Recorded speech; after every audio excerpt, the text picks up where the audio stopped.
முக்கியமான உணவுகள் vitamin டியை produce பண்ணுறதுக்கு என்னென்ன சாப்பிட்லான்னு பார்த்தீங்கன்னா, முதலாவது பார்க்கும்போது ஒமேகா 3 ஃபேட்டி ஆசிட், அதாவது நல்ல கொழுப்பு நிறைந்த மீன்கள் இருக்கு இல்லையா, முக்கியமான பங்கு வகிக்குதுங்க.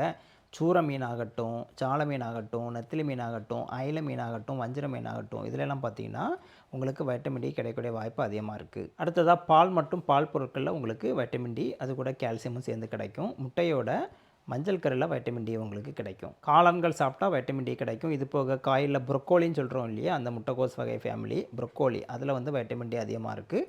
கீரைகள்லேயும் வைட்டமின் டி உங்களுக்கு கிடைக்குது.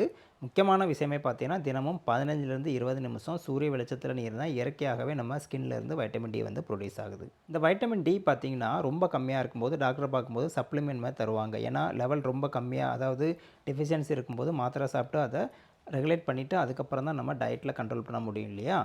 இந்த வைட்டமின் டியை பொறுத்த வரைக்கும் இது ஒரு கொழுப்பில் கரையும் வைட்டமின். அதனால் அந்த சப்ளிமெண்ட் எடுக்கும்போதும் சரி, வைட்டமின் டி நிறைந்த உணவுகளை சாப்பிடும்போதும் சரி, கொழுப்புள்ள உணவுகள் சாப்பிடணும். அதாவது நல்ல கொழுப்புள்ள மீன்களை சாப்பிட்டாலும் சரி தான், சிக்கன் மட்டன் அந்த மாதிரி நான்வெஜ் சாப்பிட்டாலும் சரி தான், இல்லைனா தயிர் நெய் அந்த மாதிரி சாப்பிட்டாலும் சரி தான்.